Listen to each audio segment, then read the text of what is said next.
जय हिंद दोस्तों, कैसे हैं आप सभी। आशा करते हैं आप सभी अच्छे होंगे और स्वस्थ होंगे। आप सभी के लिए बहुत बहुत बहुत बड़ी खुशखबरी निकल के आ रही है बिहार की तरफ से। बिहार में नए साल में आपको बहुत सारी वैकेंसी देखने को मिलने वाली है।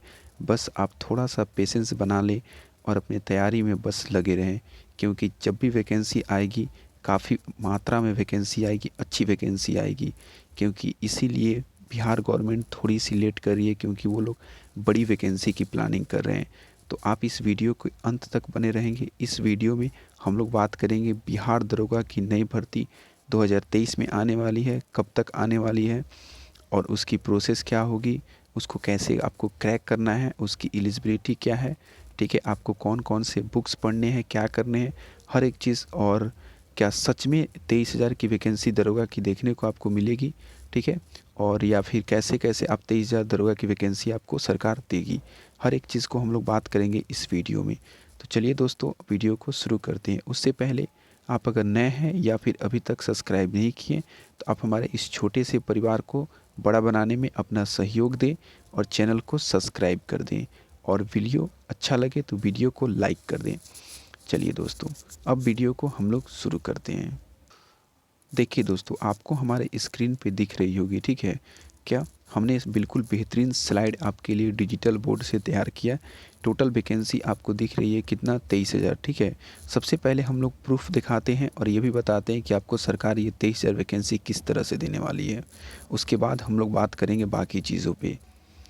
यहाँ पे आप देख सकते हैं न्यूज़पेपर काफ़ी दिनों से आपका वायरल हो रहा है, और न्यूज़ में आपका बिहार गवर्नमेंट ने बताया कि बिहार पुलिस में टोटल आपकी 62,000 नए पदों पर बहाली होगी नए साल में, ठीक है। उसमें से 23,000 जो पद होंगे 62,000 में से, वो आपके बिहार दरोगा की होगी, ठीक है। तो चलिए अब हम लोग आपको दिखाते हैं। यही वो आपकी क्या है, पेपर की कटिंग है, जो कि आप लोगों को सबको को बिहार के जितने भी स्टूडेंट होंगे और ऑल ओवर इंडिया को सबको अभी तक पता चल गई होगी। यहाँ पे आप देखेंगे और इसको समझेंगे, ठीक है। देखिए, कहने का मतलब है कि टोटल 23,000 के करीब दरोगा और 35,000 सिपाही के नए पद सृजित किए जाएंगे राज्य में, और 9,000 से अधिक चालक सिपाही के एएसआई और हवलदार के करीब 5800 पद जो नए हैं वो आपको स्वीकृत करके आपको दिए जाएंगे, ठीक है दोस्तों। कहने का मतलब बहुत ही साधारण और सिंपल सा है, यही कि आपको टोटल 23,000 वैकेंसी दरोगा की एक बार नहीं आएगी। अब आपको 2023 में 23,000 वैकेंसी में से कम 4 से 5,000 देखने को मिलेगी, और 2023 के अंत तक फिर वैकेंसी दे दी जाएगी। फिर 2024 के फर्स्ट तक आपकी कंप्लीट करके फिर से 2024 के मिड तक 8-10,000 वैकेंसी दे दी जाएगी। ऐसे करके सरकार अब रुकेगी नहीं। आपको 8 महीना 10 महीना पे दरोगा की हमेशा वैकेंसी आती रहेगी, बहाली एसआई की आती रहेगी। इसलिए आपको तैयारी को बिल्कुल भी क्या नहीं करना है, लिव नहीं करना है, छोड़ना नहीं है, एकदम लगे रहना है, बिल्कुल एकदम मतलब एकदम कंटिन्यूटी आपको पढ़ाई में देना है।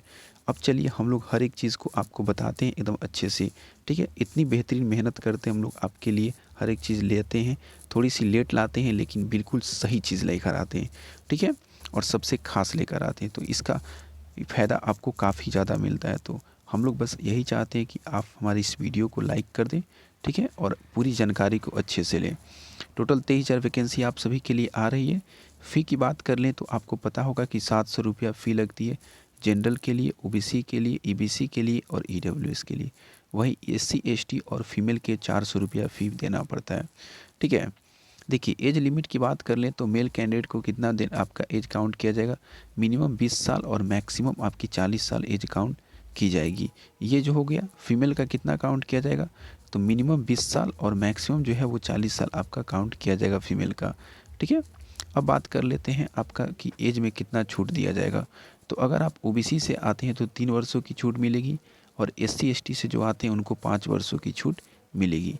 यहाँ पे आप देख सकते हैं एजुकेशन क्वालिफ़िकेशन, जो आपकी एजुकेशन क्वालिफ़िकेशन ली जाएगी वो आपकी ग्रेजुएशन पास चाहिए, ठीक है। अगर आप ग्रेजुएशन में अभी अपीयर किए हैं, ठीक है, मतलब अभी आप ग्रेजुएशन पास आउट नहीं है तो फिर आप नहीं भर पाएंगे, ठीक है। देखिए, सिलेक्शन प्रोसेस आपका कैसे होगा। तो सबसे पहले आपका प्री लिया जाएगा। जब प्री को आप क्वालिफाई कर जाएंगे तो उसके बाद आपसे मेंस लिया जाएगा। ठीक है। मेंस का सिलेबस को भी आप पढ़ेंगे, अच्छे से समझेंगे। हर एक चीज़ को हम लोग इस वीडियो में डिटेल से बात करेंगे। पहले ही बोल देता हूँ, वीडियो थोड़ी लंबी होगी, लेकिन इस वीडियो को देखने के बाद आपको किसी और वीडियो देखने की और समझने की आवश्यकता नहीं पड़ेगी। उसके बाद क्या आएगी, फिजिकल, फिर होगी मेडिकल। ठीक है, चलिए सबसे पहले हम लोग समझेंगे प्री। ठीक है ना, प्री के सिलेबस को समझेंगे यहाँ पे। तो देखिए प्री का सिलेबस यहाँ पे दिया गया है, क्या क्या है। जीके और करंट अफेयर से टोटल आपके 100 प्रश्न पूछे जाएंगे और हर एक प्रश्न 2 नंबर के होंगे, मतलब 200 मार्क्स के होंगे। आपको समय 2 घंटा दिया जाएगा। ठीक है, और निगेटिव मार्किंग 0.2 है आपका।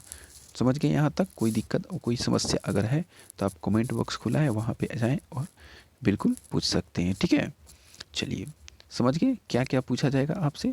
तो आपसे पूछा जाएगा जीके और करेंट अफेयर से 100 क्वेश्चन और 200 मार्क्स के होंगे। आपको टोटल 200, आपको 2 घंटा दिया जाएगा।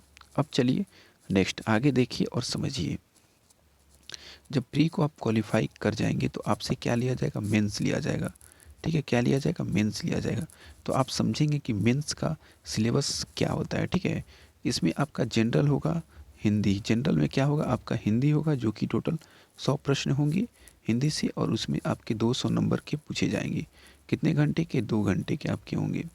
ठीक है, उसके बाद आपके सेकेंड शिफ्ट होगी। सेकेंड शिफ्ट में आपसे क्या पूछा जाएगा, जीके और जीएस एंड मैथ्स के टोटल 100 प्रश्न होंगे। जीके, जीएस और मैथ्स इसको मिला के टोटल 100 प्रश्न होंगे और 200 नंबर के होंगे, और इसके लिए भी आपको 2 घंटा का समय मिलेगा। ठीक है, जब आप मेंस के सिलेबस को क्वालिफाई कर जाएंगे, ठीक है, मेंस के जब आप कट ऑफ को क्रॉस कर जाएंगे, पास कर जाएंगे, ठीक है ना, और फिज़िकल के लिए जब आप क्वालिफाई कर जाएंगे, सेलेक्ट हो जाएंगे, तो आपको फिज़िकल एलिजिबिलिटी टेस्ट लिया जाएगा। उसमें देखिए मेल कैंडिडेट अगर आप हैं तो आपकी हाइट कितनी मेज़र की जाएगी। आपकी हाइट जो है जनरल, ओबीसी और ईबीसी के लिए 165 सेंटीमीटर मिनिमम रखी गई है। वही बात कर ले एससी और एसटी के लिए तो 160 सेंटीमीटर आपकी मिनिमम रखी गई है। ठीक है, ये मेल कैंडिडेट के लिए। अब हम लोग बात करेंगे फीमेल्स। जो फीमेल्स कैंडिडेट्स हैं उनके लिए क्या होगी हाइट की क्राइटेरिया। देखिए जो फीमेल्स कैंडिडेट्स हैं उनकी जो हाइट की क्राइटेरिया है वो 155 सेंटीमीटर सभी कैटेगरी फीमेल्स की है मिनिमम। ठीक है, चलिए यहाँ तक आपको समझ में आ गई होगी, कोई समस्या नहीं होगी। देखिए मेल कैंडिडेट्स के चेस्ट, बिल्कुल आपकी चेस्ट मेजर की जाएगी। चेस्ट में आपसे क्या नापा जाएगा, क्या किया जाएगा, वो समझ लीजिए।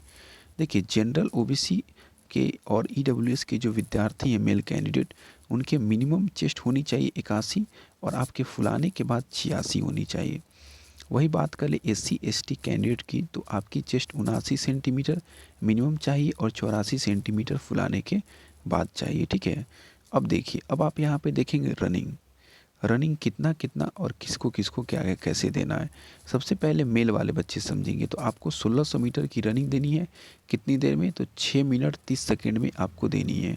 ठीक है, उसके बाद यहाँ पे आप देखेंगे फीमेल कैंडिडेट्स, आपको 1 किलोमीटर की रनिंग देनी है, मतलब कि 1000 मीटर की, और ये 6 मिनट में कंप्लीट करनी है। ठीक है, यहाँ पे आप मेंस का सिलेबस समझ लिए हैं, फिजिकल एलिजिबिलिटी आधा समझ लिए, और थोड़ा और बता देते हैं आपको।